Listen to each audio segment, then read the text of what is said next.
Welcome to late night mystery. আজকে আপনারা শুনবেন প্রণয় মজুমদারের লেখা তারানাথ তান্ত্রিকের গল্প মাতৃস্নেহ। গল্পের মধ্যে কি রয়েছে জানতে গেলে আপনাদের শুনতে হবে আমাদের আজকের গল্প। আজকের গল্পে সূত্রধার আমি রক্তিম, তারানাথ তান্ত্রিকের চরিত্রে দীপম। তাহলে দেরি না করে শুনে নেওয়া যাক আমাদের আজকের নিবেদন প্রণয় মজুমদারের কলমে তারানাথ তান্ত্রিকের গল্প জন্মদাগ ও মাতৃস্নেহ।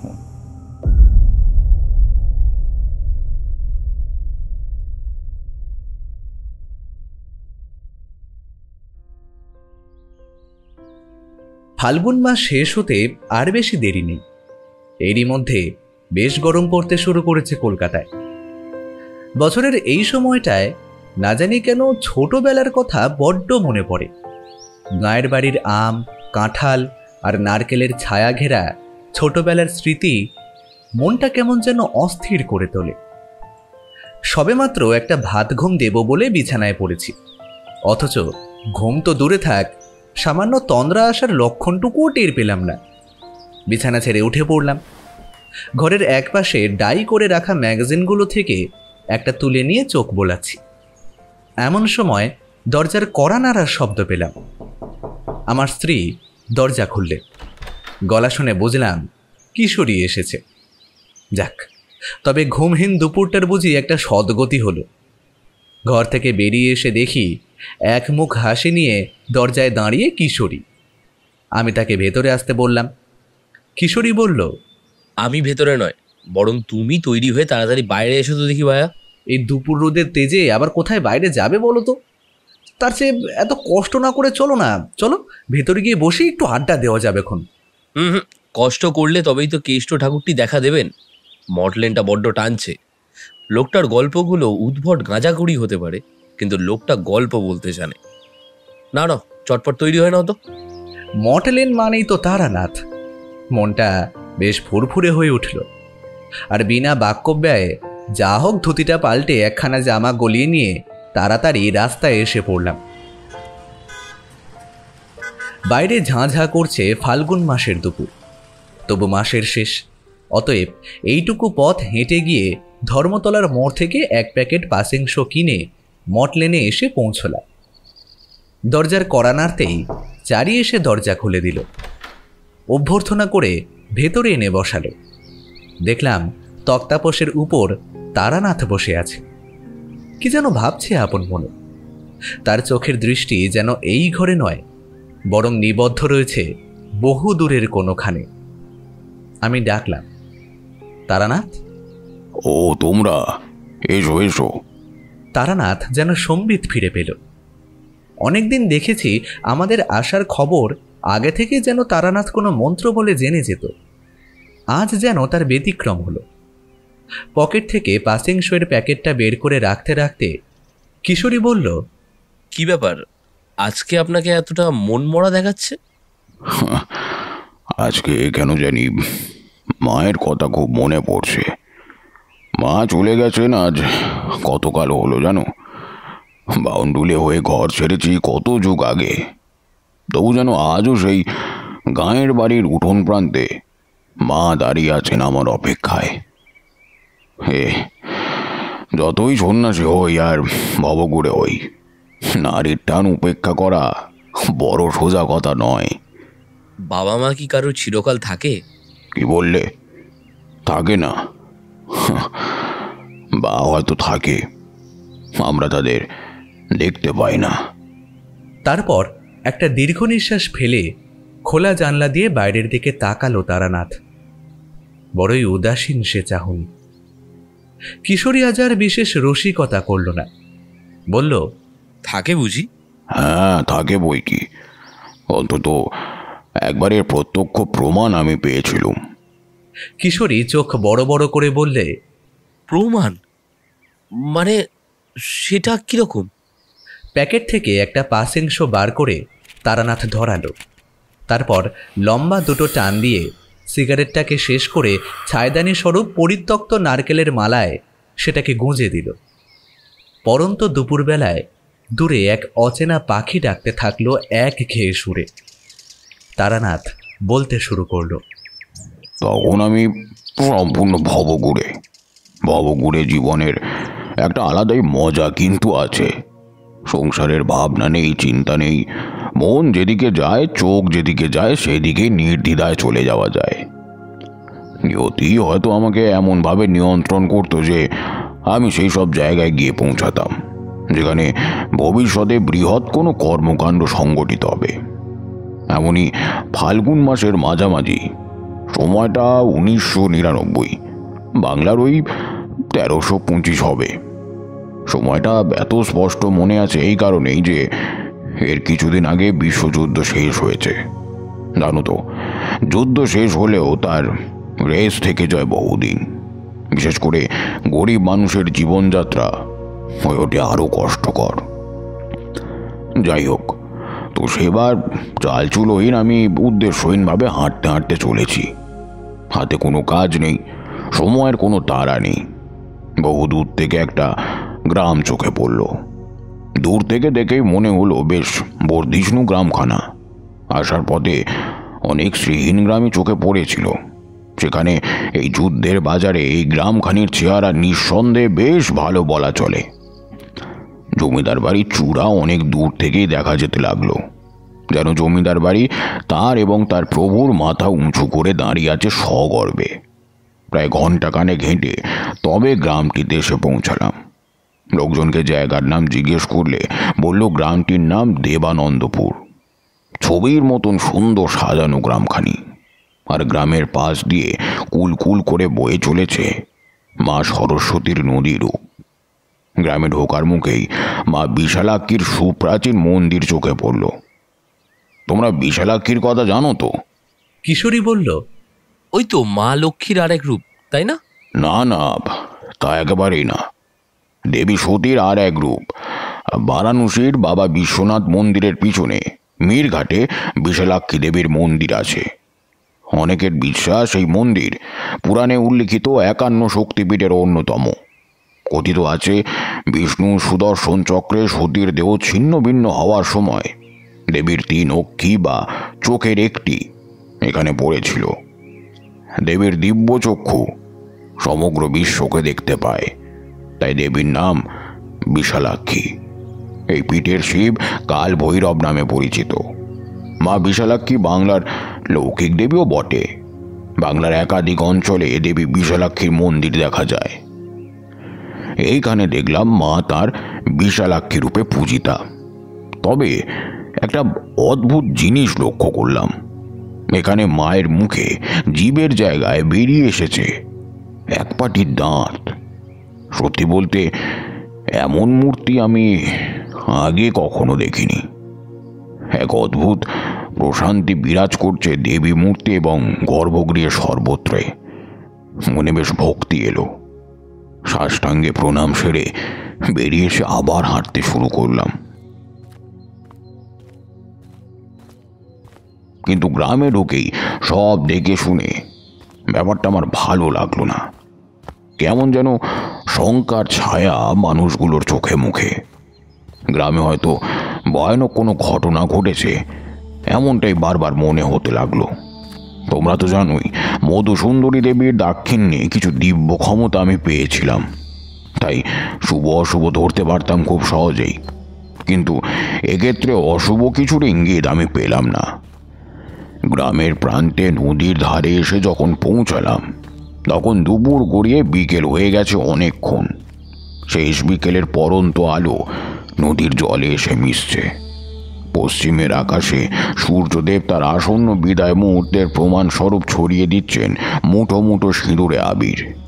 এই মুহূর্তে মানুষের মন যে কি প্রকার শান্ত হয়ে ওঠে তা তোমরা এখন বুঝতে পারবে না। তখন বেলা শেষে পাখিরা ঘরে ফিরছে। নদীর অপর প্রান্তে সর্ষে ক্ষেতের গাছগুলো তীর তীর করে কাঁপছে হাওয়ায়। আমি সেখানেই নদীর পাড়ে বসে দূরের সূর্যাস্ত দেখতে লাগলাম। পাশেই সুপ্রাচীন বিশাল এক বট গাছ। দূর আকাশের লাল হলুদ আভা আস্তে আস্তে মুছে এলে এইখানটায় ছায়া বেশ গাঢ় হয়ে উঠল। এই গাছের নিচেই আজকে রাত কাটাবো বলে মনস্থির করলাম। গরমকাল পড়েছে, নদীর হাওয়ায় রাতটা কাটবে ভালো। এতটা পথ হেঁটে আসায় ক্ষুধার উদ্রেক হলো। সঙ্গে চিড়ে মুরগি ছিল। আসবার পথে অপেক্ষাকৃত খাটো একটা কলা গাছ থেকে এক ছোড়া কলা ভেঙে এনেছিলাম। ধুনি জ্বালিয়ে চিড়ে মুরগি আর সুপক্ষ কদলি সহযোগে দিব্যি আহার হলো। নদীতে নেমে আজলা ভরে অনেকটা জল খেলাম। তারপর উঠে এসে সেই বটগাছটার গায়ে ঠেস দিয়ে চোখটা বুঝলাম। এতখানি পথ হাঁটার ক্লান্তিতে অচিরেই আমার তন্দ্রা এলো। হঠাৎ কিসের একটা কোলাহলে আমার ঘুমটা ভেঙে গেল। দেখলাম 3-4 জন বয়স্ক লোক আমাকে ঘিরে বসে আছে আর নিজেদের মধ্যে কী সব যেন বলা বলি করছে। আমি একটু আশ্চর্য হয়ে জিজ্ঞেস করলাম, কি ব্যাপার বলুন তো? গ্রামে ঢোকার সময় লক্ষ্য করেছিলাম সবাই যেন বড্ড চিন্তায় আছে। আচ্ছা, এই গ্রামে কি কিছু ঘটেছে? একজন বৃদ্ধ গোছের লোক আমাকে বলল, আপনাকে দেখে তো সাধক বলেই মনে হচ্ছে। আমাদের গ্রামে বড্ড বিপদ জানেন। মা বিষালক্ষ্মী আমাদের গ্রামের মা। আমরা দুঃস্বপ্ন ভাবতে পারিনি মায়ের মন্দিরে চুরির কথা, কিন্তু সেই ঘটনায় ঘটছে 2 দিন আগে। মায়ের প্রায় সমস্ত গয়নায় চুরি হয়েছে। এখন যে কি অভিশাপ নেমে আসবে আমাদের উপর, আমরা এই ভেবেই ভয়ে সব আড়ষ্ট হয়ে রয়েছি।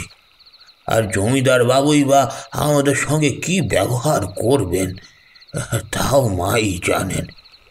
আপনি সাধক মানুষ, পারেন তো বিপদের দিনে আমাদের আমাদের উদ্ধার করুন। আমি তাদেরকে বোঝালাম যে আমি সাধক নই, ঘুরতে ভালো লাগে তাই মনের আনন্দে ঘুরে বেড়াই। বললাম, দেখুন, এই ব্যাপারে আমি আপনাদের কোনো উপকার করতে পারবো বলে আমার মনে হয় না। আমি এখানে এসেছি ঘুরতে ঘুরতেই। জায়গাটা ভালো লাগলো তাই এখানেই আজকে রাতটা কাটাবো সিদ্ধান্ত নিলাম। কালকে কি হবে আমি তা নিজেই জানি না। আমার এরকম কথা শুনে লোকগুলো একটু নিরাশই হলো। তারপর আস্তে আস্তে যে যার মতন চলে গেল একে একে। আশা করেছিলাম কেউ রাত্রে খাবার কথা হয়তো বলবে, না, সেসব কিছুই হলো না। অবশ্য তাদের মনের অবস্থা তখন যা ছিল তাতে তাদের দোষ দেওয়া চলে না। অগত্যা কি আর করা যাবে। নদীতে নেমে ভালো করে হাত মুখ ধুয়ে আঁচলা ভরে জল খেলাম। পরিস্থিতি যা, তাতে আজকে রাত হয়তো অভুক্তই থাকতে হবে। ধুনিটা আবার জ্বালালাম। গ্রামের কোনো লোকই আর এদিকে পা মারালো না।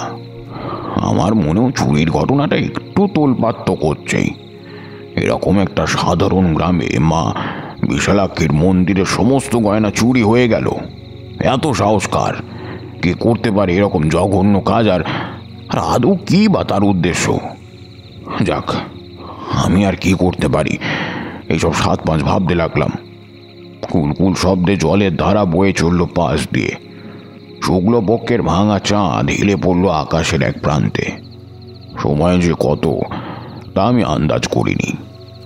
রাত 8টা, 8:30 মানে গ্রাম্য জীবনে অনেক রাত। তবু আকাশে চাঁদের অবস্থান থেকে বুঝলাম রাত তার চাইতেও গভীর। চারিদিকে ঝিঝি ডাকছে। নিশুতি হয়ে এসছে গোটা বিশ্ব চরাচর। একটা পেঁচা অদ্ভুত স্বরে ঠেকে ঠেকে ডেকে উঠতে লাগলো। এমন পরিবেশে সাধারণ মানুষের ভয় হওয়াটাই স্বাভাবিক, কিন্তু আমার সেসব কিছুই হলো না। আস্তে আস্তে তন্দ্রাটা আবার গাঢ় হয়ে আসতে লাগলো। খেয়াল নেই ঠিক কতক্ষণ ঘুমিয়েছিলাম। একটা খসখস আওয়াজ পেয়ে জেগে উঠলাম। দেখলাম একজন মাঝবয়সী ভদ্রলোক আমার সামনে উবু হয়ে বসে আছেন। আমার ঘোর কাটতে একটু সময় লাগলো। ভদ্রলোক বললেন, বাবা, আপনি সাধক, তাই না? আমার প্রথম চোখ পড়ল তার মুখের দিকে। মাঝবয়সী ভদ্রলোক। সংসারের চাপে মুখের তুলনায় শরীরের বয়স যেন বেড়ে গেছে কয়েক গুণ। মুখে বেশ কদিনের নাকাটা দাড়ি। চুল আঁচড়াতে হয়তো ভুলেই গেছেন। খালি গা, পরনে একটা পুরনো ধুতি। গলায় পৈতের গোছা। কিন্তু এসব আমাকে আশ্চর্য করলো না। আশ্চর্য করলো যে জিনিসটা, সেটা হলো তার চোখ। সে চোখ দিয়ে যেন অনুশোচনার অশ্রু ঝরে ঝরে পড়ছে। তোমরা তো জানোই, মধুসুন্দরী দেবীর কৃপায় কিছু ক্ষমতা আমি পেয়েছিলাম। হয়তো আগের লোকগুলোর মতো একেও ফিরিয়ে দিতাম, কিন্তু আমার মুখ দিয়ে যেন নিজের অজান্তে একটা কথা বেরিয়ে এলো। বললাম, আপনি বৃথাই চিন্তা করছেন, মায়ের কৃপায় সব ঠিক হয়ে যাবে। সে কি বলবে ভেবে পেল না। হঠাৎ করে কেঁদে উঠে আমার পা দুটোকে জড়িয়ে ধরল। আমাকে বলল,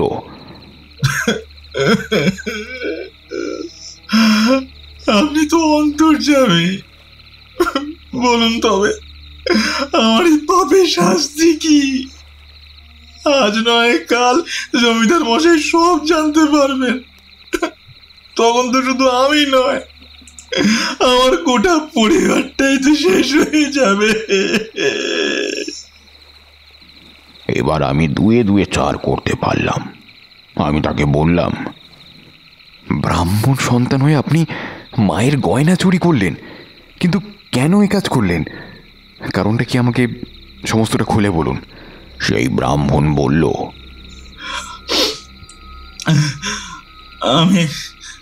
আমি অনুশোচনার জ্বালা নিয়ে বাঁচতে পারছি না। হ্যাঁ, আমি মায়ের গয়না চুরি করেছি, কিন্তু এই কথা আমার এক বন্ধু ছাড়া আর কেউ জানে না।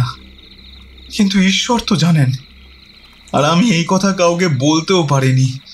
তাই তিলে তিলে ধ্বংস হয়ে আমি শেষ হয়ে যাচ্ছি। কিন্তু আমার কাছে উপায় ছিল না, জানেন। মা মরা মেয়েটাকে বিয়ে দেওয়ার জন্যই আমি গয়না চুরি করেছি।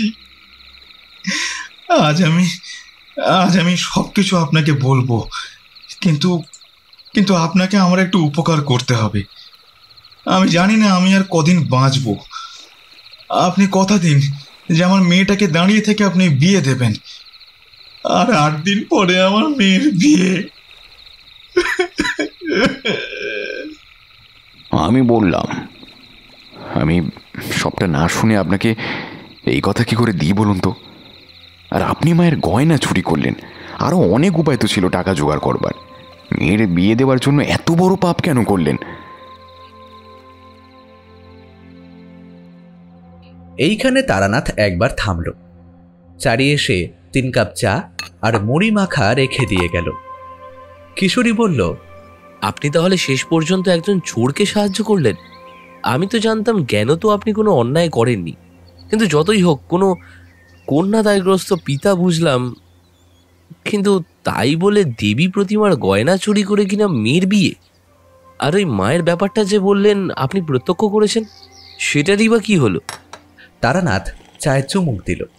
তারপর চা শেষ করে পেয়ালাটাকে নামিয়ে রেখে একটা সিগারেট ধরালো। তারপর সিগারেটে একটা লম্বা টান দিয়ে অনেকটা ধোঁয়া ছেড়ে আমাদের উদ্দেশ্যে বলল, পৃথিবীতে সব কিছুর বিচার অমন তাৎক্ষণিকভাবে করা যায় না। পাবে, সব উত্তর পাবে। আর একটু ধৈর্য ধরে শোনোই না সবটা। আমরা মুখ চাওয়াচাওয়ি করতে লাগলাম। ধীরে সুস্থে সিগারেট টানতে লাগলো তারানাথ। জানলার বাইরে তখন অন্ধকার নেমেছে। দূরের ব্যস্ত কলকাতার কোলাহল ক্রমশ ক্ষীণ হয়ে এসে যেন রাস্তা হারিয়েছে মঠলেনের এই গলির প্রান্তে। সিগারেটে শেষ টান দিয়ে সেটাকে নারকেলের মালায় গুঁজে দিল তারানাথ। তারপর আবার বলতে আরম্ভ করল, তো তোমাদের মতন একই প্রশ্ন আমার মনে উদয় হয়েছিল। এই প্রশ্নটা করতেই ব্রাহ্মণের চোখ যেন দপ করে জ্বলে উঠল। সে বলল, আগে আপনি আমার পুরো কথাটা শুনুন, তারপর ঠিক ভুল বিচার না হয় আপনি নিজেই করবেন। কোনো কাজ ছিল না, সময়ের কোনো হিসেব রাখার প্রয়োজন ছিল না। তাই একজন ব্রাহ্মণ সন্তান কোন অবস্থায় কেন মায়ের গয়না চুরি করে সেটা জানার জন্য আমিও ভীষণ আগ্রহী হয়ে উঠেছিলাম। আমি ব্রাহ্মণকে বললাম, বেশ, আপনি বলুন, আমি শুনবো পুরোটা, তারপর নয় দেখা যাবে। ব্রাহ্মণ এবার বলা শুরু করলেন। আমাদের গ্রামের নাম দেবানন্দপুর, এবং এই গ্রামের যে জমিদার বাড়ি তাই মিত্তির বাড়ি নামেই বিখ্যাত। শুধু এই তল্লাটে নয়, আশেপাশের 20টা গ্রামের মানুষও তাদের চেনেন। বিশালাক্ষী মন্দির প্রতিষ্ঠা করেন বর্তমান জমিদার রাজকমল মিত্রের ঠাকুরদার বাবা। মায়ের মন্দির তাদের অহংকারের প্রতীক, জাগ্রত মা বিশালাক্ষীর মন্দির। ব্রাহ্মণ কিছুক্ষণ চুপ করে রইল, তারপর আবার বলা শুরু করলো। মিত্ররা দিনের বেলায় জমিদার হলেও রাতের বেলায় ডাকাতেই হলো এদের পেশা। কত মানুষকে হত্যা, কত গরিব মানুষকে যে এরা লুটেছে, কত মেয়ের যে এরা সর্বনাশ করেছে তার ইয়ত্তা নেই। আর শুধু তাই নয়, তারা ব্যবহার করেছে মা বিশালাক্ষীর নাম। এইভাবে তারা তাদের পাপের সম্পত্তি বাড়িয়েছে আর অংশীদার করেছে মাকে। এদের পরিবারের নিয়ম লুট করা সম্পত্তির একটা অংশ নাকি মায়ের জন্য রাখা হয়, তাহলে নাকি তাদের আর কোনো পাপ থাকে না। আর তারা মায়ের জন্যই নাকি এই সমস্ত কাজ করেছে। আমি এই কথাটা শুনে আশ্চর্য হয়ে গেলাম। সত্যি, পাপের ভার কমানোর এমন পন্থা আমি আগে কখনো শুনিনি। জীবনে তেমন কিছু করতে পারিনি ঠিকই, কিন্তু সাধনাও বড় কম করিনি। বুঝেছি, ডাকার মতন করে ডাকলে মা ঠিক সাড়া দেন, আর জল বাতাসা দিয়ে মন থেকে নৈবেদ্য দিলে মা ঠিকই গ্রহণ করেন। জগতের সব ঐশ্বর্য এনে মায়ের পায়ে দিলেও মন পরিষ্কার না হলে মা তোমাকে সাড়া দেবে না। যাওক, ব্রাহ্মণ আবার বললেন। আর এদের বিরুদ্ধে কথা বলার মানে নিজের মৃত্যুকে ডেকে আনা। কিন্তু জানেন, আমি গত সপ্তাহে আমার জীবনের সঞ্চয় দিয়ে মেয়ের বিয়ের জন্য হাতের কানের গলার করিয়ে এনেছিলাম। আমার এই একটাই মা মরা মেয়ে, কিন্তু এই শয়তান জমিদার খবর পেয়ে আমার সমস্ত লুট করে নিয়ে গেছে। আমার মেয়েটাও রেহাই পেত না হয়তো, শুধু সৎ ব্রাহ্মণের মেয়ে বলে আজকে সে বেঁচে রয়েছে। এখন আপনিই বলুন তো, একজন বাবা হিসেবে আমি কি করতে পারি? আর জানেন সবচেয়ে দুঃখের কথা, তার পরের দিন দেখলাম গলার হারটা মায়ের গলায় ঝুলছে। আচ্ছা, মা কি চেয়েছেন এই পাপের ভাগ? এরপরেও বলবেন যে আমি চুরিটা করে অন্যায় করেছি? আমি কি বলবো ভেবে পেলাম না, আর আমার কি উচিত তাও আমি বুঝে উঠতে পারলাম না। আর তাছাড়া পাপ পুণ্য বিচার করবার আমি কে? সবার উপরে যিনি, সেই সর্বশক্তিমান, সব কিছুর বিচার করবেন। তাই আমি ঠিক করলাম, যা হবে দেখা যাবে। কয়েক মুহূর্ত ভেবে নিয়ে তাকে বললাম, বেশ, আমি আপনার পাশে দাঁড়াবো। আপনার মেয়ের বিয়ে না হওয়া পর্যন্ত আমি আপনার বাড়িতেই থাকবো। ব্রাহ্মণের চোখ দিয়ে টপ টপ করে জল পড়তে লাগলো। তিনি কিছুক্ষণ কোনো কথা বলতে পারলেন না। তারপর আমাকে বললেন, তবে আসুন আমার সঙ্গে। এই গরিবের কুটিরে কয়েকটা দিন একটু কষ্ট করে কাটিয়ে নিতে হবে, পারবেন না? দেখুন, আমি ভবঘুরে মাঠে ঘাটের মানুষ, কারো আতিথ্য গ্রহণ করতে আমার একটু খারাপই লাগে, বিশেষ করে যুদ্ধের বাজারে। তবে আপনাকে ফেরাবো না। চাল ডাল দুটো দেবেন, আমি নিজেই দুটো ফুটিয়ে নেবক্ষণ। দেখি না এখানে কদিন থেকে মায়ের কি ইচ্ছে। ভদ্রলোকের বাড়ি গিয়ে দেখলাম মাটির ঘর, কিন্তু বাড়িতে যেন লক্ষ্মীশ্রী বিরাজ করছে। 3টি ঘর, চারপাশে উঁচু মাটির পাঁচিল দিয়ে ঘেরা, চারিদিক নিকোনো। কে যেন পরম যত্নে আলপনা এঁকেছে দাওয়ায়। এই আলপনা যেন বাড়ির সৌন্দর্য বাড়িয়ে তুলেছে আরও কয়েক গুণ। আন্দাজে বুঝলুম এ শিল্পী ব্রাহ্মণ মশাইটির মেয়ে। বাড়িতে 2-4টে ফুলের গাছও দেখতে পেলাম। বাড়িতে ঢুকতেই মেয়েটি এসে প্রণাম করল। ব্রাহ্মণ আমার আপ্যায়নের জন্য অস্থির হয়ে পড়লেন। আমি তাকে থামিয়ে দিয়ে বললাম, আজ আমার খাওয়ার কোনো ইচ্ছে নেই বলে বললাম আমাকে একটু শোবার জায়গা দিন, ব্যাস তাহলেই হবে। তিনি তার একটা ঘর আমার জন্য খুলে দিলেন। কিছুক্ষণ পরে এসে মেয়েটি বিছানা করে দিয়ে গেল। শরীর অত্যন্ত ক্লান্ত ছিল, কিন্তু তার সাথে সারাদিনের এই ঘটনা প্রবাহ মনকে যেন অবসন্ন করে তুলেছিল। তাই বিছানায় গিয়ে শুয়ে পড়লাম। সঙ্গে সঙ্গে ঘুম এসে গেল। খুব ভোরে উঠে নদী থেকে স্নান করে বাড়ি এলাম। ঢুকেই উঠোনে প্রথম চোখ পড়ল। ভদ্রলোক দেখলাম চুপ করে বসে আছেন। মেয়েটিকে দেখতে পেলাম না। আমি তাকে গিয়ে জিজ্ঞেস করলাম, এত কি ভাবছেন? যা হওয়ার হয়ে গেছে, এসব মন থেকে ঝেড়ে ফেলুন। মেয়ের বিয়ের আয়োজন করুন। আমিও হয়তো আস্তে আস্তে পাপের ভাগিদার হয়ে যাচ্ছি। জীবনের স্রোত যে কোন দিকে প্রবাহ নেয় আর নিয়তি যে কি স্থির করে তা হয়তো শুধু ওই একজনই জানেন, বিধাতা। ব্রাহ্মণ বললেন, আমি কি পারবো? আমি শুধু তাকে সান্ত্বনা দিয়ে বললাম, বাড়িতে তো আপনাকে হবেই। প্রায় 10-12 অতিথি বাড়িতে হাজির হলো। সবাই আনন্দ করে হাসছে, কিন্তু ব্রাহ্মণ মশাই কিছুতেই যেন প্রাণ খোলা হাসি হাসতে পারছেন না। বিকেলবেলা কিছুক্ষণ তাকে বাড়িতে দেখতে পেলাম না। আমিও সেই অবসরে নদীর ধার থেকে একটু হেঁটে বিশালাক্ষী মন্দিরের সন্ধ্যা আরতি দেখলাম। আলো আঁধারিতেও যেন সেই বিগ্রহ থেকে ফুটে বেরোচ্ছে প্রশান্তি। আশীর্বাদ করছেন মা। জোর হস্তে প্রণাম করলাম, তারপর পা বাড়ালাম বাড়ির দিকে। বাড়িতে ঢুকেই দেখলাম মা মরা গ্রাম্য বালিকা অত্যন্ত ভক্তির সঙ্গে তুলসী তলায় প্রদীপ দিচ্ছে। চারিদিক থেকে শাঁখের আওয়াজ কানে আসতে লাগলো। সন্ধ্যা যখন আরো একটু গাঢ় হয়ে এসেছে, এমন সময় দূর থেকে একটা গোলমাল কানে ভেসে এলো। কারা যেন চোর চোর বলে চিৎকার করছে। চোর চোর চোর চোর! কি চোর? কোন চোর ধরা পড়েছে? ব্রাহ্মণ মশাই দেখলাম ঘামতে শুরু করলেন। তাহলে কি সবটা জানাজানি হয়ে গেল? সবাই কি জেনে গেল ব্যাপারটা? কিন্তু এটা ভেবে নিশ্চিন্ত হলাম, সত্যি যদি মন্দিরে চুরির কথাটা ধরা পড়তো তাহলে জমিদার নিশ্চয়ই এতক্ষণ তাদেরকে আস্ত রাখতেন না। সন্ধে উত্তীর্ণ হয়ে গেছে, কতই বা রাত হবে সেটা? খুব বেশি 9টা। তখনকার দিনের অজপাড়া গায়ে সেইটাই অনেক রাত। সকলকে ভোর ভোর উঠতে হবে, অনেক কাজ বাকি। তাই সকলে রাত্রির খাওয়া দাওয়ার তোড়জোড় শুরু করলো। আমি সেই দিকেই তদারকি করছিলাম।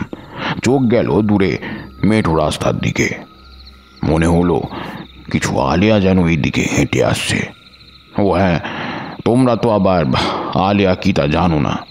সে যাই হোক, সেই গল্প নয় অন্য একদিন বলা যাবে।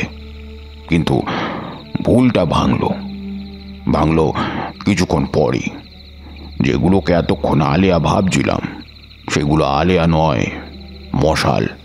জমিদার সমেত 20-25 জন লোক মশাল হাতে বাড়িতে এসে ঢুকলেন। ব্রাহ্মণ মশাই সামনেই ছিলেন। জমিদারকে তিনি জিজ্ঞেস করলেন, কি ব্যাপার জমিদার বাবু, আপনি এখন? জমিদার বাবুর চোখ যেন রাগে ধিক ধিক করে জ্বলছে। সে কি চোখ! যেন ভাঁটার মতন সেই চোখ থেকে বেরোচ্ছে আগুন। তিনি ব্রাহ্মণের মুখের দিকে তাকিয়ে কোনো কথা বললেন না, শুধু লেঠেলদের আদেশ দিলেন একজন লোকও যাতে জীবিত না থাকে। মেয়েটিকে আর মেয়ের বাবাটিকে গ্রামের শিব মন্দির তলার বকুল গাছে ফাঁসিতে ঝোলানোর আদেশ দিলেন। মা বিশালাক্ষী গয়না চুরি করে হজম করেছে এই ব্রাহ্মণ। জমিদার বাবু এখন সেটা জেনেছেন ব্রাহ্মণেরই এক বিশ্বস্ত কাছের বন্ধুর থেকে। লেঠেলরা বাড়ির যে 10-12 অতিথি ছিল তাদের উপর অকথ্য অত্যাচার শুরু করলো। কিল, চর, ঘুষি আর তার সঙ্গে শুরু করলো লাঠির বর্ষা। সেই নিরুপায় মানুষগুলোকে টানতে টানতে বার করে তারা রাস্তায় এনে ফেললো। জানি না কোন অজ্ঞাত কারণে আমার গায়ে হাত দেওয়ার কেউ সাহস করেনি। বাড়িতে এখন রইলাম কেবলমাত্র আমরা 4 জন। আমি, ব্রাহ্মণ মশাই, জমিদার বাবু এবং ঘরের মধ্যে নতুন বিয়ের স্বপ্ন দেখা সেই ব্রাহ্মণ কন্যাটি। আমি এই ব্রাহ্মণ ও তার মেয়ের করুণ পরিণতির কথা ভেবে মনে মনে একেবারে মুষড়ে পড়েছিলাম। কিন্তু কি যে আমার করণীয় মনে কিছুতেই স্থির করতে পারলাম না। তাই ব্রাহ্মণ মশাই যার গয়না চুরি করেছিলেন সেই সর্বশক্তিমান মা বিশালাক্ষীকেই এক মনে ডাকতে থাকলাম। জমিদার বাবু গর্জে উঠলেন, এই কে আছিস? চুলের মুঠি ধরে মেয়েটাকে ঘর থেকে টেনে বের করে নিয়ে আয়। কি ভেবেছিলে মায়ের গয়না চুরি করে পার পেয়ে যাবে? হ্যাঁ? 4 জন লেঠেল ঘরের দিকে এগোচ্ছেন। জমিদার বাবুর কাছে চাটুর্যে মশাই মেয়ের প্রাণ ভিক্ষা চাইছেন। জমিদার বাবু তার মুখে সজোরে এক লাথি মারলেন। লেঠেলগুলো প্রায় দুয়ারের কাছাকাছি পৌঁছে গেছে, কিন্তু এ কি, তারা থমকে দাঁড়িয়ে গেছে দুয়ারের কাছে, এগোতে পারছেন আর এক পাও। একজন মহিলা দাঁড়িয়ে আছেন দুয়ারে। আজ ভোরবেলায় মন্দিরে মায়ের গায়ে যে শাড়িখানা দেখেছিলাম, অবিকল সেই শাড়িটাই পরে। লেঠেলদের হাত থেকে লাঠিগুলো খসে পড়ল, যেন ভূত দেখেছে এমন ভাবেই তারা ভয় যে যেদিকে পারল ছুটে পালালো। সেই মহিলা আস্তে আস্তে দুয়ার থেকে নেমে উঠোনে এসে দাঁড়ালেন। মনে আছে, দিনটা বৃহস্পতিবার। শুক্লা দ্বাদশীর চাঁদ আলো করে রেখেছে গোটা উঠোন। বেশ জোরে হাওয়া বইতে শুরু করলো। চাটুর্যে মশাই ও জমিদার যেখানে দাঁড়িয়ে, ঠিক সেখান থেকে 10 হাত দূরে দাঁড়িয়ে সেই মহিলাটি। কিন্তু এটুকু ঠিক বুঝেছিলাম, এই মহিলা আর যেই হন, চাটুর্যে মশাইয়ের মেয়ে নয় কিছুতেই। দমকা হাওয়া এবার মাথা থেকে ঘোমটাটা একটু সরে গেল, আর সেই সঙ্গে চাটুর্যে মশাইয়ের মুখ থেকে অস্ফুট স্বরে একটা কথা বেরিয়ে এলো, ব্রাহ্মণী, তুমি?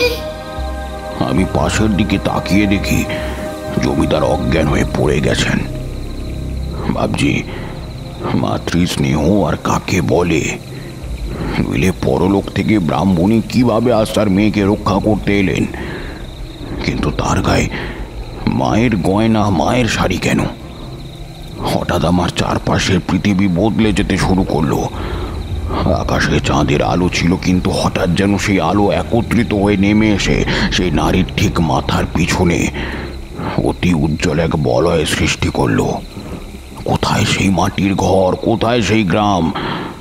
তাকিয়ে দেখলাম অনন্ত শূন্যের মধ্যে দাঁড়িয়ে রয়েছে আমি, আর সেই ব্রাহ্মণীর মুখ পাল্টে যাচ্ছে আস্তে আস্তে, আর ফুটে উঠছে যে অবয়ব, সেই অবয়ব আমি আগেও দেখেছি। আজ বিকেলে মন্দিরে সন্ধ্যা আরতির সময় স্পষ্ট দেখলাম সেই মুখেও যেন বেরিয়ে রয়েছে ওপরের এক পাটি দাঁত। আবার সেই দৃশ্য মিলিয়ে যেতে শুরু করলো। তারপর এক সময় দেখলাম তেমনই দাঁড়িয়ে রয়েছি সেই গ্রামের উঠোনে। বুঝলাম, এইমাত্র যে দৃশ্য আমি দেখলাম তা আমি ছাড়ার আর কেউ দেখতে পারেনি। অপূর্ব জ্যোৎস্না লোকে চাটুর্যে মশাইয়ের চোখের কোণ চিকচিক করে উঠল। বুঝলাম, তার চোখে জল। এক মেয়েকে বাঁচাতে দুজন মা এসে দাঁড়িয়েছেন তাকে আগলে। কারো সাধ্য কি কেউ তাকে কিছু করে? পরদিন খুব ধুমধামের সঙ্গে চাটুর্যে মশাইয়ের মেয়ের বিয়ে হলো। দাঁড়িয়ে থেকে তদারকি করলেন স্বয়ং জমিদার মশাই। এত অল্প সময়ের মধ্যে কারোর এতটা পরিবর্তন হতে পারে এ আমি পূর্বে জানতুম না। গল্প শেষ করে তারানাথ চুপ করল। তারপর আবার একটা সিগারেট ধরালো। বাইরে তাকালাম। মঠ লেনের অন্ধকার গলি ভেসে যাচ্ছে অপূর্ব জ্যোৎস্না লোকে। আমরা বেরিয়ে এসে বড় রাস্তায় পড়লাম। কিশোরীকে উদ্দেশ্য করে বললাম, কি হে কিশোরী, বিশ্বাস হলো? কিশোরী কিছু বলল না, চুপচাপ হাঁটতে থাকলাম। তারপর হঠাৎ কিশোরী কথা বলে উঠল, না, বাড়ি যাই বুঝলে, মায়ের শরীরটা কদিন থেকেই ভালো যাচ্ছে না। আমি না ফেরা অবধি তিনি তো আবার না খেয়ে বসে থাকবেন।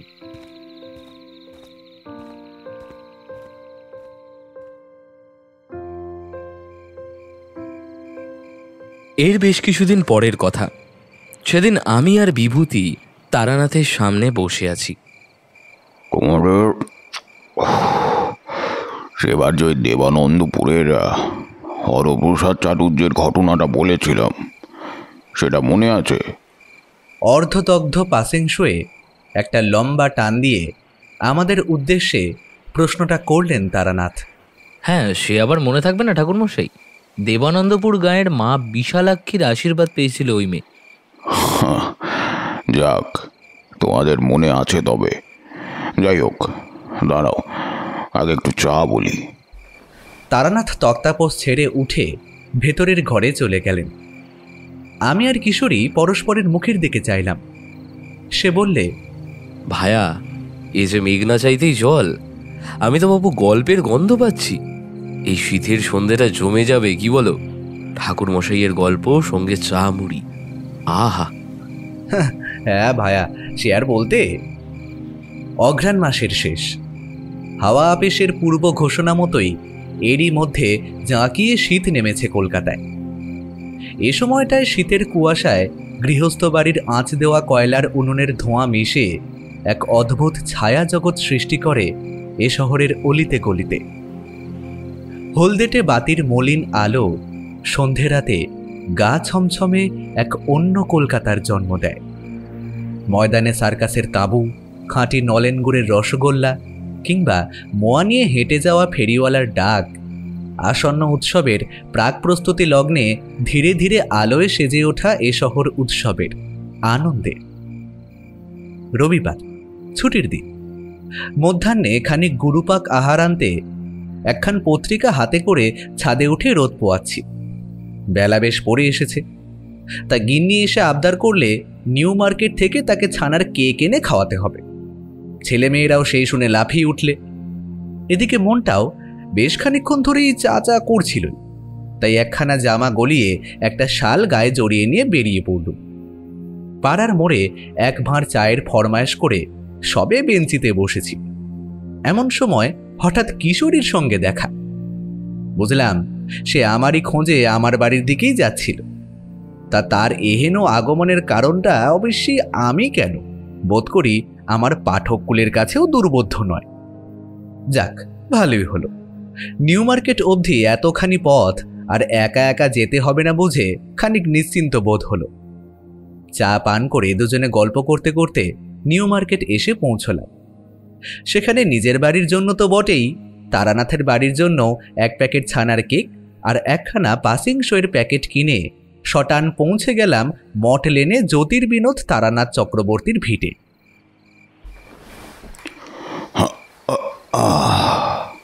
তারানাথ ভিতর ঘর থেকে এসে আবার তক্তপোষে উপবেশন করলেন। ঠাকুরমশাই, হঠাৎ দেবানন্দপুরের কথা কেন? একটু খোলসা করে বলুন দেখি ব্যাপারটা। তা সহজ করে বলোই না যে গল্প শুনতে চাও, সে আমি শোনাতেই পারি। তবে কিনা তোমাদের আবার সেসবে বিশ্বাস। খুব হবে ঠাকুরমশাই, আপনি শুরু করুন। তারানাথ খানিক ইতস্তত করে একটা পাসিং শো ধরিয়ে বলতে শুরু করলেন। তা বেশ, তবে শোনো। দেবানন্দপুরে থাকাকালীন সেই কটা দিন বেশ আনন্দেই কাটিয়েছিলাম। সারাদিন গ্রামে ঘুরে বেড়াতাম। সন্ধেকালে মা বিশালাক্ষীর মন্দিরে দেবীর আরতি দেখতাম। দুপুর বা গভীর রাতে সরস্বতী নদীর পাড়ে সেই বটগাছের গুড়ির কাছে বসে নির্ঝঞ্ঝাট নির্জনতাকে উপভোগ করতাম। মনটা উদাস হয়ে যেত। এই সংসারের মায়া মোহ কিছুই যেন স্পর্শ করতো না আর। সেই নদীটিকে বড় আপন, বড় নিজের মনে হতো তখন। তাই দেবানন্দপুর থেকে ফিরে আসার পরও মা সরস্বতীর এই নদী রূপটিকে আমি বহুকাল ভুলতে পারিনি। অবশ্যই সে সরস্বতী নদীর বর্তমান রূপ দেখলে কষ্টই হয়। হিংস্রতা সেই নদী ক্রমশ প্রকৃতির নিয়মে মানুষের মনের মতোই পঙ্কিলার প্রাণহীন হয়ে উঠছে। তা যাই হোক, তখন ভবঘুরে জীবনের ইতি ঘটেছে বেশ কয়েক বছর। মাতুপাগলির কথা মতন কেবল চন্দ্র দর্শনের ক্ষমতাটি ছাড়া অন্য সকল বিদ্যে জলাঞ্জলি গিয়েছে নিজের দোষেই। কিন্তু সেই বরাকর নদীর ধারে শালবনে মধুসুন্দরী দেবীর আশীর্বাদের প্রভাবে অন্যভাবে পড়তে হয়নি কোনোদিন। বাইরের পৃথিবীর টানে মন ছটফট করত, তবু সংসার ত্যাগ করতে পারতুম না অদৃষ্টের জাঁতা কলে। এমন সময় একদিন কালীপ্রসাদ মিত্রের একটা চিঠি পেলাম। তোমাদের কালীপ্রসাদ মিত্রের কথা মনে পড়ে? সেই মা কালীর কৌটো? হ্যাঁ, সেই তিনি। চিঠি দিয়ে জানালেন তার পিতা অর্থাৎ চণ্ডিকা প্রসাদ গত হয়েছেন। পিতার শ্রাদ্ধ শান্তি উপলক্ষে নদিয়া জেলায় তার বসত ভিটেতে যাতে আমি একটিবার যাই সে কথা বারবার করে চিঠিতে উল্লেখ করেছেন। বাড়ি থেকে বেরিয়ে পড়ার এমন সুযোগটা আর হাতছাড়া করতে চাইলুম না। দিন কয়েক পরেই বেরিয়ে পড়লুম। কালীপ্রসাদ তো আমায় পেয়ে কিছুতেই ছাড়তে চায় না। এদিকে একদিন সাঁঝবেলায় কালীপ্রসাদের দাওয়ায় বসে আছি, ওর স্ত্রী সন্ধ্যা প্রতিবার ধূপ দিচ্ছেন তুলসী মন্দিরে। আশেপাশে গেরস্থ বাড়িতে শাঁখ বাজছে। এমন সময় হঠাৎ কেন জানি দেবানন্দপুরের মা বিশালাক্ষীর সন্ধ্যারতির কথা মনে পড়ে গেল। চোখের সামনে যেন স্পষ্ট দেখলুম মায়ের আরতি হচ্ছে। মনটা ভারী হয়ে উঠল। কালীপ্রসাদকে কিছু বললুম না। কাজের ছুতো দেখিয়ে পরদিন সকালেই বেরিয়ে দেবানন্দপুরের মায়ের দর্শন করে বাড়ি ফিরব এই ফন্দি করলুম। কিন্তু নিয়তি, কালীপ্রসাদ আমায় দুপুরে না খাইয়ে কিছুতেই ছাড়তে চাইল না। শেষ পর্যন্ত যখন তার ভিটের বাইরে পা রাখলুম তখন বেলা বেশ পড়ে এসেছে। একবার ভাবলুম বাড়ি ফিরে যাই, কিন্তু পরক্ষণেই আবার মনে হলো মাতৃমূর্তির দর্শন না করে যাওয়াটা একদম উচিত হবে না। দ্রুত পা চালিয়ে তারপর নৌকায় গঙ্গা পার করে এসে পড়লুম ত্রিবেণী শ্মশান ঘাটে। ত্রিবেণী মহাশ্মশান বড়ই অদ্ভুত জায়গা। নেতা ধোপানির ঘাট, বেউলা লক্ষিন্দরের স্মৃতি বিজড়িত সেই ত্রিবেণী গঙ্গা, কুন্তী এবং সরস্বতীর সঙ্গমস্থল। তোমাদের তো বহুবার বলেছি, শ্মশান অতি পবিত্র স্থান। বা সেই মা গঙ্গা সশব্দে বয়ে চলেছেন যুগ যুগ ধরে। শীতের উত্তুরে হাওয়া গাছের পাতায় মরমর ধ্বনি তুলে ছুটে যাচ্ছে দক্ষিণ দিকে। শীতের বেলা সূর্যদেব অস্ত গেলেও পশ্চিমের আকাশে সামান্য আলতা রঙের ছিটে তখনও বিদ্যমান। ক্রমে সব আলো মিলিয়ে গিয়ে প্রকৃতি একটা প্রমাণ সাইজের কালো চাদর মুড়ি দিয়ে থিতু হয়ে বসল। নদীর পাড়ে বসে প্রকৃতির অদ্ভুত লীলা উপভোগ করছি। কোনো দিকে হুঁশ নেই। দূর থেকে ভেসে আসা এক ক্ষীণ কান্নার ধ্বনিতে চটকটা ভাঙল। দেখলাম দূরে সুসজ্জিত চিতায় দাউ দাউ করে আগুন জ্বলছে। সেই চিতার আগুনে পুড়ে যাচ্ছে কারোর এই জীবনের পাপ পুণ্য সমস্ত জাগতিক বন্ধন। চিতা থেকে খানিক দূরে পরিবার পরিজনেরা চোখের জলে তাদের প্রিয়জনকে অন্তিম বিদায় জানাচ্ছে। ক্রমে দাহ কার্য সমাধান হলে তারা গৃহাভিমুখে যাত্রা করল। চারিদিক নিস্তব্ধ, নিঝুম। কতক্ষণ এমন করে কেটেছে জানি না। হঠাৎ খেয়াল করলুম দূরে গঙ্গার বুক চিরে একটি ডিঙি নৌকা এদিকেই আসছে। কিন্তু আশ্চর্যের কথা, নৌকাটির গতি যেন অস্বাভাবিক রকমের তীব্র। শ্মশানের নিস্তব্ধতার কারণেই কিনা জানি না, এত দূর থেকেও জলের ওপর দ্রুত বৈঠা টানার শব্দ পেলাম। দেখতে দেখতে নৌকাটা শ্মশান ঘাটে এসে ভিড়ল। মাঝি হন্তদন্ত হয়ে নৌকা থেকে নামলেন এবং সাথে করে আরেকটি ভদ্রলোককে ধরে ধরে কোনো মতে নৌকা থেকে নামালেন। ভদ্রলোক বেশি দূরে এগোতে পারলেন না। সেখানেই মাটিতে মুখ থুবড়ে পড়ে গেলেন। দৌড়ে গেলাম সেদিকেই। লোকটির দিকে চেয়ে দেখলাম, মনে হলো ভদ্রলোক ভয়ঙ্কর কিছু দেখেছেন। কেমন যেন অপ্রকৃতস্থ ভাব তার চোখে মুখে। আমি মাঝিকে জিজ্ঞেস করতে সেও কোনো উত্তর দিল না। তারই মধ্যে ঘটল এক আশ্চর্য ঘটনা। ভদ্রলোকের হঠাৎই রক্ত বমি করা শুরু হলো। সে দৃশ্য চোখে দেখা যায় না। চোখের সামনেই আস্তে আস্তে তার শরীর কেমন যেন নিস্তেজ হয়ে এলো। মাঝি কেঁদে উঠে বললে, বাবু গো, আর মনে হয় এই যাত্রায় বাঁচাতে পারলাম নে। তবে তবে আর বেশি দিন নয়, আর বেশি দিন নয়। তার কথার অর্থ কিচ্ছু সন্ধান করতে পারলাম না। ছুটে গেলাম মায়ের মন্দিরের দিকে। খানিক আগে সেখানে কিছু লজ্জাপতি গাছ চোখে পড়েছিল। আমি ছুটে গিয়ে গাছগুলি তুলে আনলাম, আর সেই লজ্জাপতি গাছের শিকড়টি ভদ্রলোকের নাকের কাছে ধরলাম। এতে কিছুটা কাজ হলো। শরীরটা যেন কিছুটা নড়ে উঠল। মাঝি আমার দিকে আশ্চর্যভাবে তাকিয়ে আছে দেখে আমি তাকে বললাম, সময় নেই, মায়ের পা থেকে একটু সিঁদুর নিয়ে এসে এর গায়ে লাগিয়ে দাও। বিনা বাক্য ব্যয় সে দৌড়ে গেল। তারপর খানিক সিঁদুর নিয়ে ভদ্রলোকের মাথায় বুকে ভালো করে মাখিয়ে দিলাম। এরপর দুজনে তাকে ধরে নিয়ে গিয়ে মন্দিরের চৌকাঠে মায়ের মূর্তির সামনে শুয়ে রাখলাম। কিছুক্ষণ পর যেন ম্যাজিকের মতন কাজ হলো। দেখলাম ভদ্রলোকের নাড়ি কিছুক্ষণ পর ধীরে ধীরে স্বাভাবিক হতে থাকলো। জ্ঞান ফিরল না, তবে বুঝলাম চিন্তার প্রহর কেটে গেছে। ভদ্রলোক এখন বিপদমুক্ত।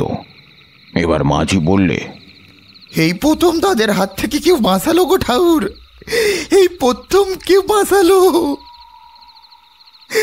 আপনি দেখি সাক্ষাৎ দেবতা, হরির অশেষ কৃপা না হইলে পর আপনার মতো কারোর সঙ্গে দেখা হয়নি গো, আপনার মতো কারোর সঙ্গে দেখা হয়নি।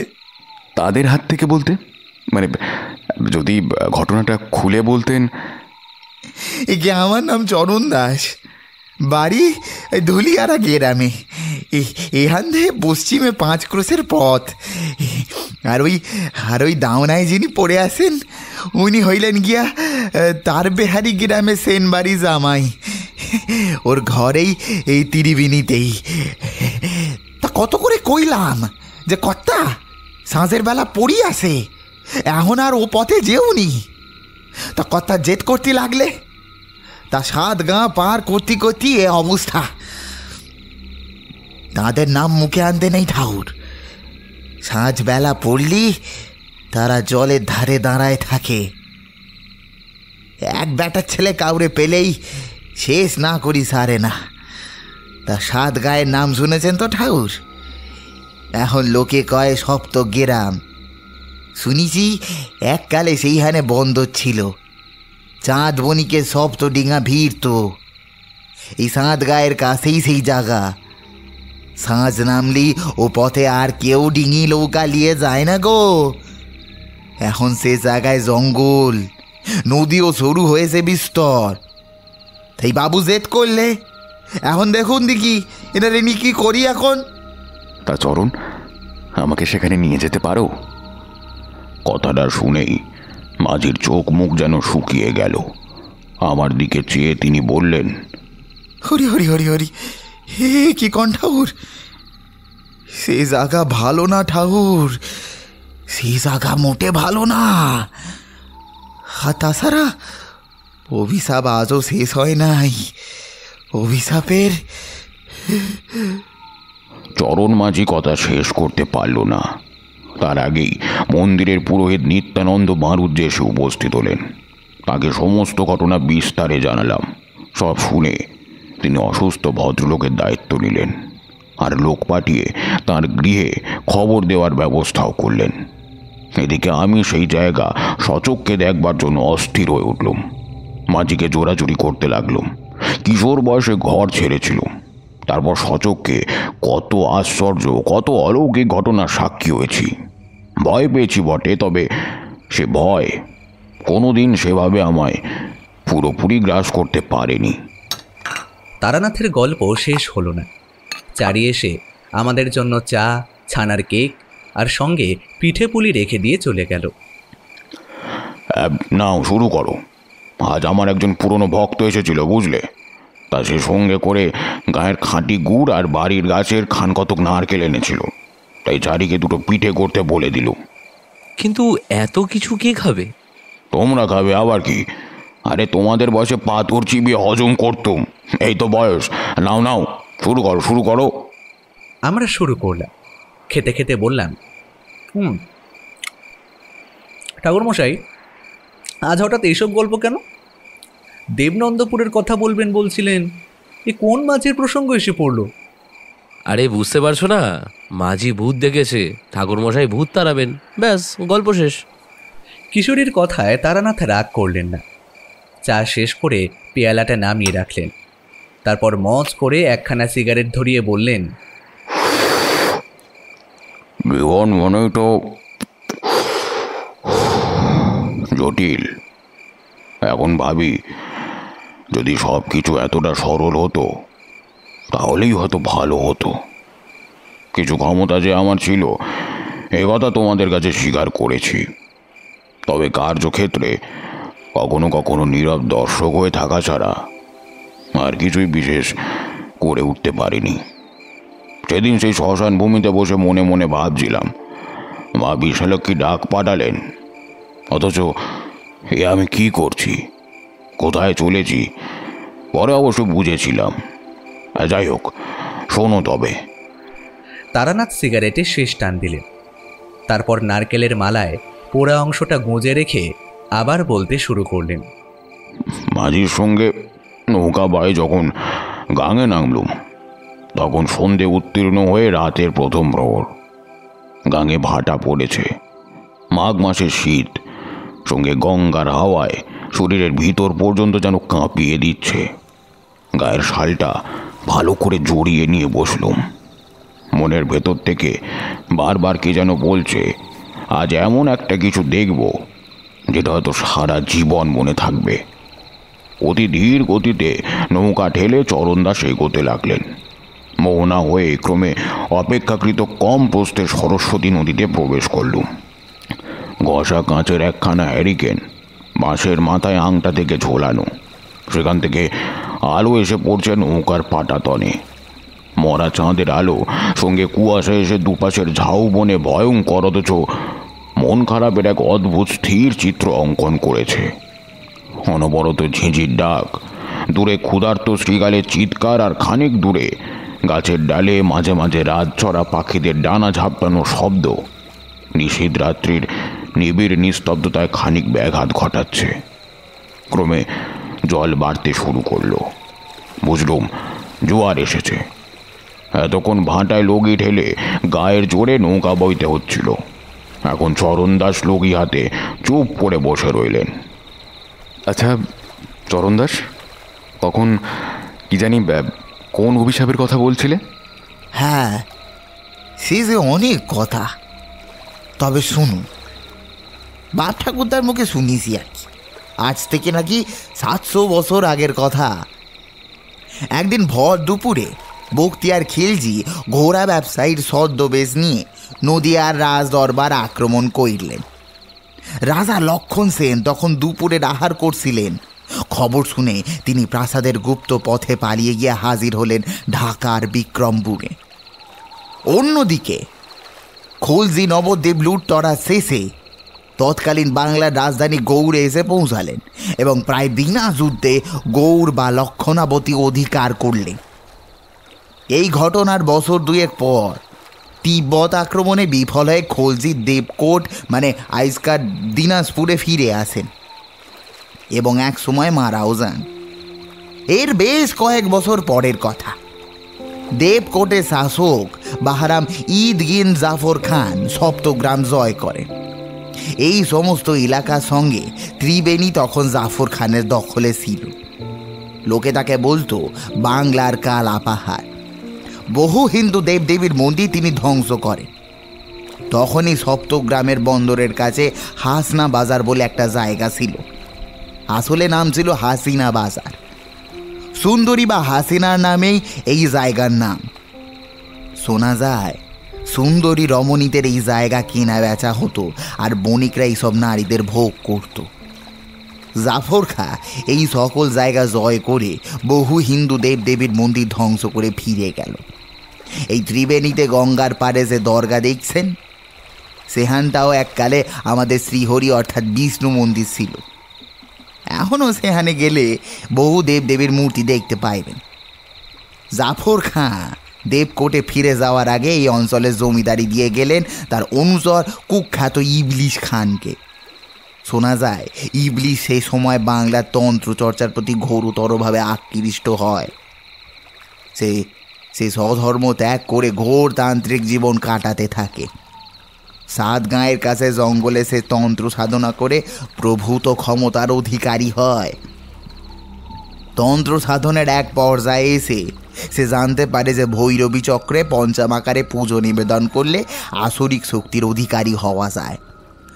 এই সাধনে সিদ্ধি লাভ হলে মানুষের অধরা আর কিছুই থাকে না। যেমন ভাবনা তেমন কাজ।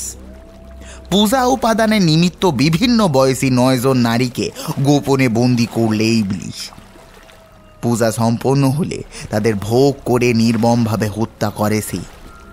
তারপর সেই সব স্ত্রীলোকের মৃতদেহ গভীর রাত্রে গোড় দেয় সরস্বতী সরায়। হাসনা বাজারের কাছে স্ত্রীলোকের মৃতদেহ পাওয়া সেকালে আশ্চর্যের কিছু ছিল না। ফলে মৃতদেহ আবিষ্কার হলেও তাতে কেউ আশ্চর্য হবে না। এর পরপরই ইবলিশ প্রচুর ক্ষমতার অধিকারী হয়ে ওঠে, কিন্তু ঈশ্বরের কাছে সে সকল পাপের জবাবদিহি করতে হয়। ইবলিশকেও তাই করতে হলো। সন্তানহারা বাপ মা, স্ত্রীহারা স্বামী, এমনকি মাতৃহারা সন্তানদের চোখের জল ব্যর্থ হলুনি গো। 9 জন নারীর অতৃপ্ত প্রেসজনই তাকে দিবারাত্র একেবারে পাগল করে তুলল। এক সময় বিকারগ্রস্ত উন্মাদ অবস্থায় সে প্রাণ ত্যাগ করে। তবে অভিশাপ শেষ হয় না। এক পুরুষ থেকে আরেক পুরুষ সেই অভিশাপের বোঝা কাঁধে নিয়ে জন্মায়। সেই রক্তের দাগ, সেই অভিশাপের বীজ ছুটে যায় এক পুরুষ থেকে অন্য পুরুষে। যেমন করে একদিন 9 জন রমণীর রক্তে ভিজেছিল ইবলিশ খানের হাত, ঠিক তেমন করেই তার বংশের সব পুরুষের হাতে জন্ম থেকেই ঈশ্বর এঁকে দেন লাল রক্তের জরুর, জন্মদাগ। যতক্ষণ না সেই বংশ শেষ হচ্ছে ততক্ষণ এই অভিশাপের শেষ নেই ঠাউর, এ অভিশাপের শেষ নেই।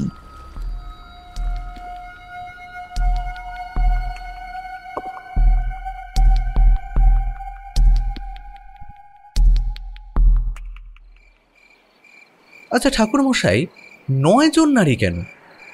9 জন নারী কেন? এই বিশেষ তন্ত্রে সাধক দিনের বেলা ব্রহ্মচর্য এবং রাত্রে মদ্য মাংসাদি পঞ্চতত্ত্ব ও পুষ্প দ্বারা কুলস্ত্রীর পুজো করে। এই পদ্ধতি মাতৃজারবৎ অর্থাৎ মাতৃজনির মতোই গোপনীয়।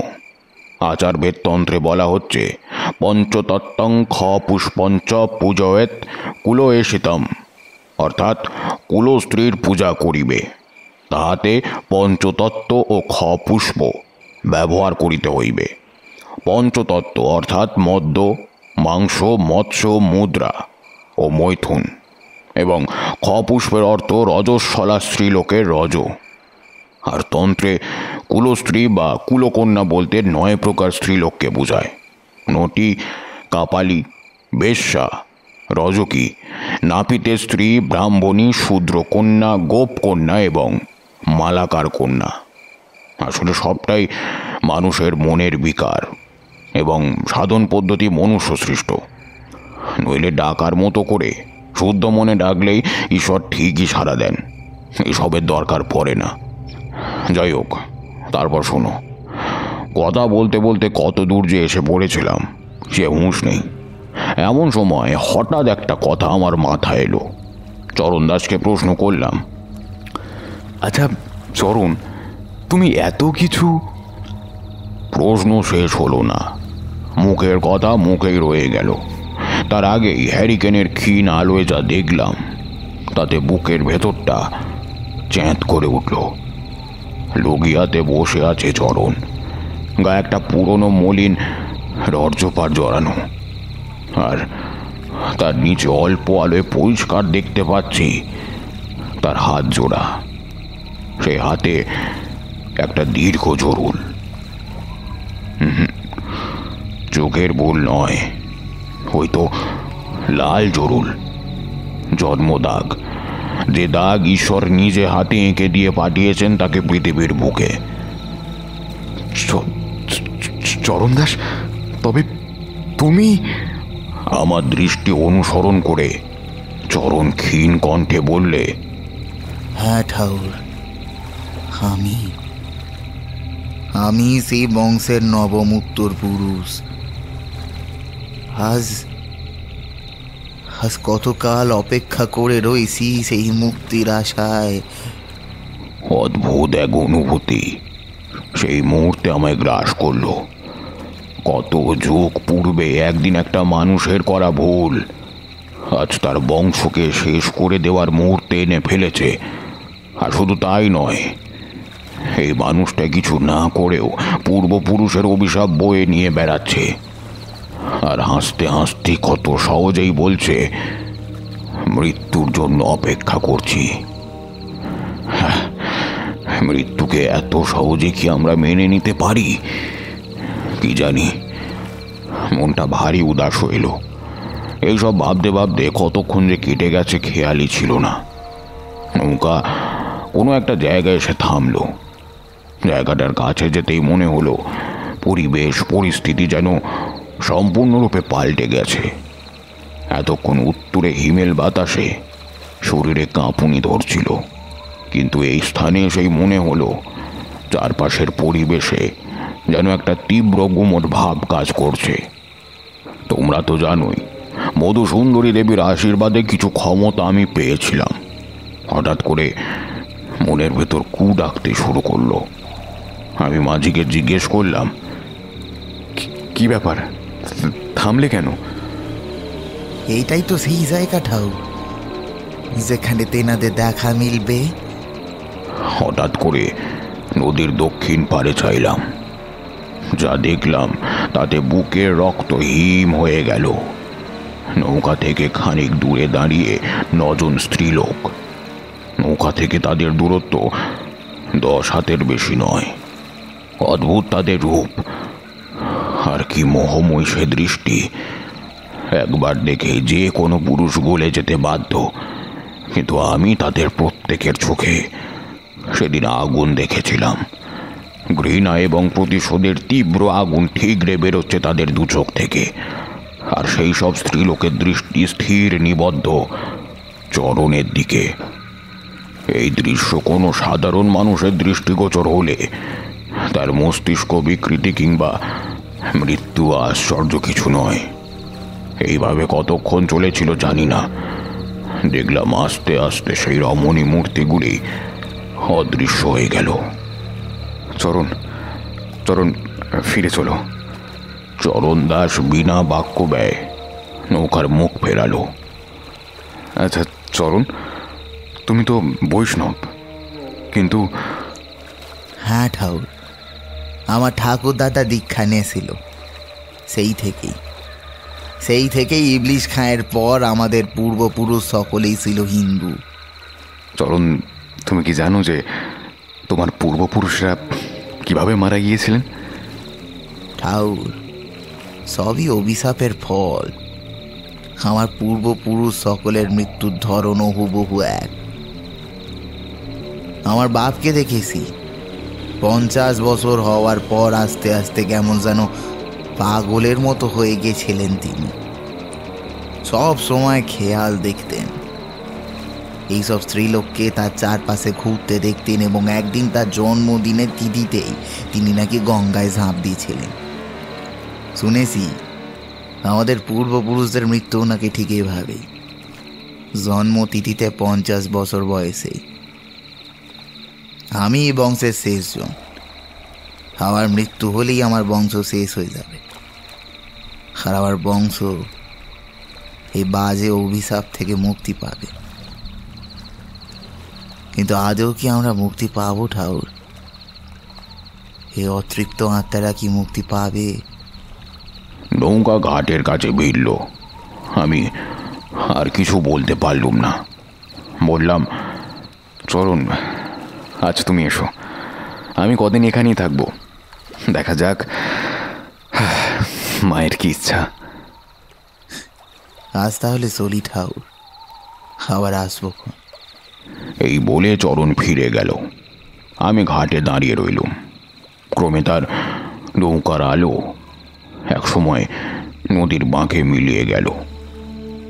এর পরের কদিন এই ঘটনার রেশ আমায় একদণ্ড শান্তিতে থাকতে দেয়নি।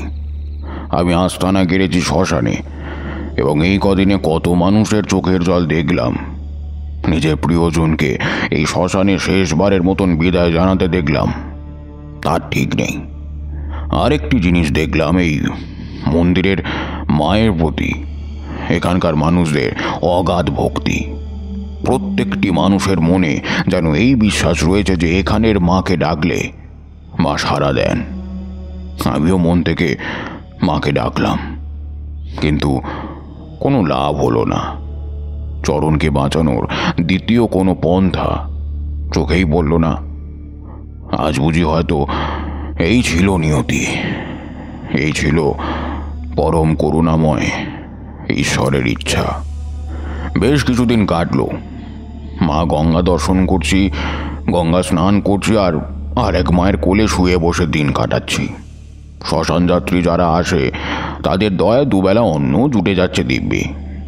তারপর এলো সেই দিন। আজ ভাবি তখন চলে আসতে পারতুম ঠিকই, কিন্তু তখন হয়তো মাই আমাকে আটকে রেখেছিলেন। মৃত্যুকে কত সহজে মেনে নিতে হয় চরণ মাঝি আমাকে তা শিখিয়েছিলেন। আসলে আমরা মানুষেরা জাগতিক মোহে অন্ধ হয়ে পড়ি, আর অন্যদিকে পরম করুণাময় মৃত্যুলগ্নে সমস্ত মোহ থেকে আমাদের মুক্ত করে দেন। শ্মশানে এলে তা বেশ টের পাওয়া যায়। আরেকজনের মৃত্যুও তো দেখেছিলাম বড় কাছ থেকে। কি স্থির অচঞ্চল মৃত্যু! এখনো আমার সে দিনটা খুব মনে পড়ে। শীতের প্রকোপ তখন খানিক কম। দোলট পূর্ণিমার গোল চাঁদ আকাশে সোনার থালার মতন জলজল করছে। সে চাঁদের আলো কুয়াশা ঘেরা প্রান্তরে যেন খেলা করে বেড়াচ্ছে গাছের পাতায় পাতায়। আজ তোমরা বললে বিশ্বাস করবে না, সমস্ত অস্থিরতা কেটে গিয়ে মনের মধ্যে অদ্ভুত এক প্রশান্তি বিরাজ করছিল সেদিন। সন্ধ্যা উত্তীর্ণ হয়ে গেছে, এমন সময় হঠাৎ দেখি চরণ এসে আমার সামনে দাঁড়ালো। আমি তাকে দেখেই চমকে উঠলাম। আরে কি ব্যাপার চরণ, তুমি এতদিন আসোনি তো? আমি মনে হয় আর বাঁচবো না ঠাকুর। সময় এসে গেছে যে, সময় যে এসে গেছে। তার সেই হাসিতে কি যে বিষণ্ণতা মেশানো ছিল কি জানি। মনটা আমার হু হু করে উঠল। তবু জোর দিয়ে বললাম, কি যাতা ভাবছো, তুমি তো কোনো পাপ করনি। তাছাড়া তুমি তো এখনো স্বাভাবিক সুস্থ আছো নাকি, তাই তোমার কোনো ক্ষতি হবে না। পাপ যে আমার নয় ঠাকুর, আমার নয়। আমার বংশে জন্মদাগ ঘোষাতে হবে যে। আর কিছু বলতে পারলুম না। দুজনেই খানিক চুপ করে রইল। তা ঠাকুর যাবেন নাকি একবার গঙ্গার বুকে? চলুন দেখি আমার সাথে। দেখুন দেখি কি সুন্দর চাঁদ উঠেছে আকাশে। আজ পূর্ণিমার রাত। হে অভিজ্ঞতা আপনি জীবনেও ভুলতে পারবেন না। আজ ভাবি সত্যি বলেছিল চরণ, সে অভিজ্ঞতা তো আজও বলতে পারিনি। হ্যাঁ চলো, বসেই তো আছি। ঠান্ডাটাও আজকে বেশ আরামদায়ক, মন্দ হয় না। আমি নৌকায় উঠলাম। চরণ নৌকা ঠেলে খানিকটা গভীর জলে নিয়ে এসে তাতে উঠে পড়ল। খানিকটা চলার পর চরণ গান ধরল, একটা ভাটিয়ালি গান। সে গান আজও আমার কানে বাজে। আজও মনে পড়ে সে গানের সুরে ঠিক কতটা বিষণ্ণতা মিশেছিল সেদিন। আমরা গাঙের মুখ ছেড়ে সরস্বতী নদীতে পড়েছি অনেকক্ষণ। চরণ মাঝির উদ্দেশ্য ঠিক ধরতে পারছিলাম না। ভয়ের কোনো কারণ ছিল না, তবু মিথ্যে বলবো না, কেন জানি সেদিন আমার ভয় করছিল।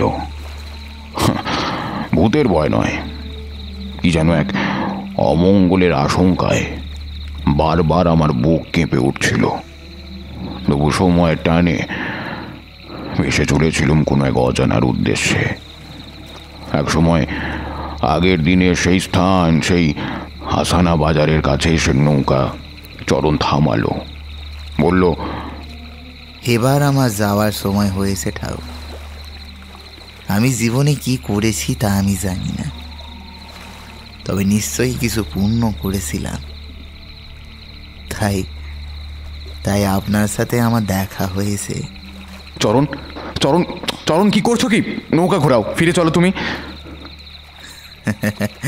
আজে ফেরা যায় না ঠাকুর। আজ থেকে 50 বছর আগে এই তিথিতেই আমার জন্ম। জন্মদাগ আমার পিছু ছাড়ে না ঠাকুর। জন্মদাগ পিছু ছাড়ে না। আমি বিয়ে করিনি ঠাকুর, পিছু টান আমার কিছু নাই। আমি গেলে পর এই নৌকাখানি বেঁচে যা পাবেন গরিব দুঃখীদের দান করবেন ঠাকুর, গরিব দুঃখীদের দান করবেন। চরণ, আমি বলছি শোনো, অন্য কিছু উপায় ঠিক বেরোবে। তুমি তুমি ফিরে চলো, আমার কথা শোনো চরণ। না ঠাকুর, এইবার সব ঠিক হবে। তারা আমায় ডাকছে, আমি গেলেই সব ঠিক হয়ে যাবে ঠাকুর। আমার সময় হয়ে গেছে ঠাকুর। আমার একখান উপকার কিন্তু আপনারে করতেই হবে ঠাকুর। সেই জন্যেই আজ আপনাদের সঙ্গে করে এনেছি।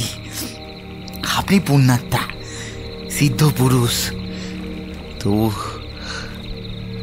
এই শেষ লগ্নে আপনি আমার বড্ড আপন আত্মীয়। আমার নৌকার এই পাটাতন সরালে আপনি 9টি নরমণ্ডু পাবেন,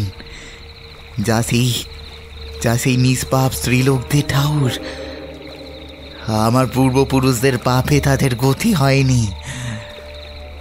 আমারই এক পূর্বপুরুষ সঠিক স্থান থেকে এই অস্থি সংগ্রহ করেছিল। আমি চলে গেলে পর আপনি তাদের সৎকার করে পবিত্র গঙ্গায় তাদের ভাসিয়ে দেবেন। তাহলেই এরা মুক্তি পাবে ঠাকুর। আর মুক্তি পাবে আমাদের অভিশপ্ত বংশ। আমার হাতে সময় নেই ঠাকুর, আমার হাতে আর সময় নেই। বিদায় ঠাকুর, এবারের মতো বিদায়। চকিতে নৌকাটা একবার দুলে উঠল। পরক্ষণেই দেখলাম নৌকা থেকে জলে ঝাঁপ দিল চরণ, আর প্রায় সঙ্গে সঙ্গেই জলে যেন প্রবল এক ঘূর্ণি সৃষ্টি হলো। শান্ত পৃথিবী যেন সহসা অস্থির হয়ে উঠল। দমকা হাওয়া চারদিক থেকে এসে আমার নৌকাটিকে ঘিরে যেন নৃত্য শুরু করলো। তারপর অবাক হয়ে দেখলাম চরণ ধীরে ধীরে সেই ঘূর্ণির মধ্য হতে অতল জলের তলদেশে তলিয়ে গেল। আমি কিংকর্তব্য বিমূঢ় হয়ে বসে রইলাম। প্রায় 700 বছরের অভিশাপ বুকে নিয়ে চলে যেতে দেখলাম একজন মানুষকে, অথচ কিছুই করবার ছিল না সেদিন। এক সময় প্রকৃতি যেন আবার শান্ত হলো, হিমেল বাতাস বইতে লাগলো, রাতচরা পাখিদের ডাক শোনা যেতে লাগলো। সেই রাতেই সেই মৃত্যুবশেষগুলির সৎকার করে শ্মশানে ফিরেছিলাম। শেষ রাতে মন্দিরের চাতালে শুয়ে দেখেছিলাম এক আশ্চর্য স্বপ্ন। অবশ্যই সত্যি স্বপ্ন কিনা তা জোর দিয়ে বলতে পারি না। দেখেছিলাম মাঝগাঙে চরণ দাসের নৌকা স্থির হয়ে আছে জলের ওপর। পশ্চিম আকাশে দোলট পূর্ণিমার চাঁদটা যেন ক্রমশ আরও বড় হয়ে এগিয়ে আসছে আমার দিকে।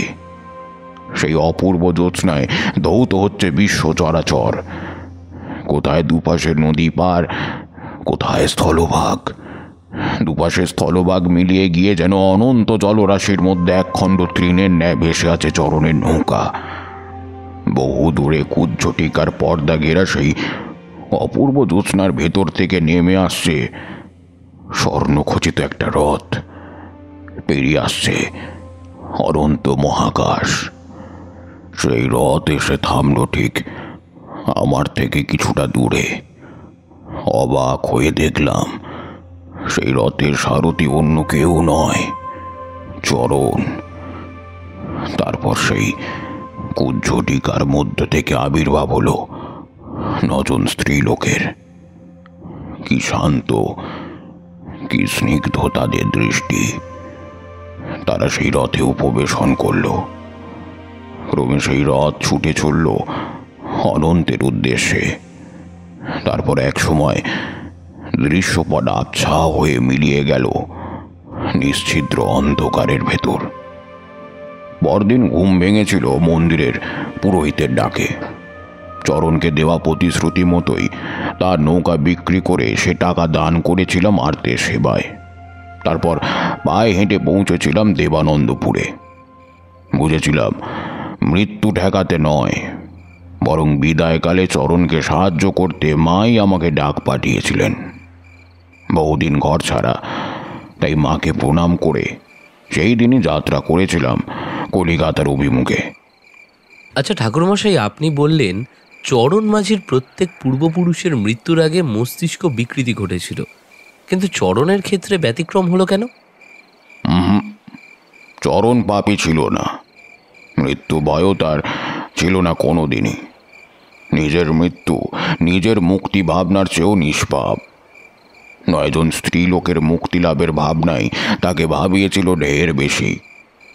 স্বার্থপরতায় ঘেরা এই দুনিয়ায় নিঃস্বার্থ চরণের শরীরের উপরিভাগে জন্মলগ্নে পাপের জন্মদাগ এঁকে দিয়ে তাকে এই পৃথিবীতে পাঠিয়েছিলেন স্বয়ং বিধাতা, স্বয়ং ঈশ্বর।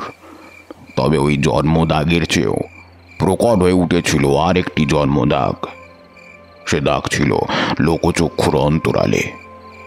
বাইরে থেকে চর্ম সর্বস্ব চোখে তাকে দেখা যায় না বটে, তবে অনুভব করা যায়। দেহের অভ্যন্তরে নিখাদ নিটোল এক হৃদয়। তাই তার এই নিষ্পাপ হৃদয়ের কাছে হার মেনেছিল সমস্ত অপশক্তি। এমন মানুষের মৃত্যুই বলো আর মুক্তিই বলো, তা ঠিক করেন স্বয়ং ঈশ্বর। কারো সাধ্য কি তার ক্ষতি করবে? কিশোরী আরও কিছু প্রশ্ন করতেই যাচ্ছিল। ইশারায় তাকে থামিয়ে দিয়ে উঠে পড়লাম। ভালোই রাত হয়েছে, কনকনে শীতের রাত। ছানার কেকের প্যাকেটটি হাতে যাত্রা করলাম বাড়ির দিকে।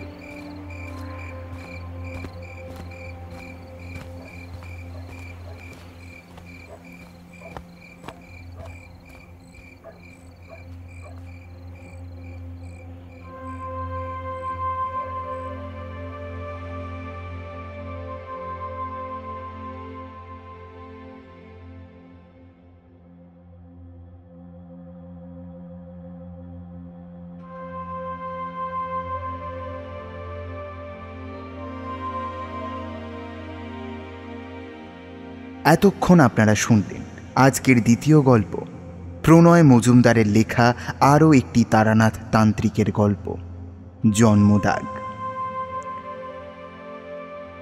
ধন্যবাদ আমাদের সঙ্গে থাকার জন্য। আজকে আমাদের সঙ্গে ছিলেন সাহিত্য সমাহার থেকে আকাশ, এছাড়াও আমাদের সঙ্গে ছিলেন দিব্যেন্দু, বর্ষা, বর্ণিশা, স্নেহাদ্রি, সৌরভ এবং হরর স্কোপ থেকে আমি রক্তিম। আজকের গল্পের নাট্যরূপ দানে ছিল বর্ষা, প্রচ্ছদ অঙ্কনে সৌম্যদীপ গুঁই, গল্পের নির্দেশনা, পরিচালনা ও আবহে শুভজিৎ বটব্যাল, শব্দ সংযোজন কৃষ। ধন্যবাদ আপনাদের সকলকে আমাদের সঙ্গে থাকার জন্য। দেখা হচ্ছে পরবর্তী গল্পে। ততদিন সবাই ভালো থাকুন, সবাই ভালোবাসায় থাকুন। ধন্যবাদ।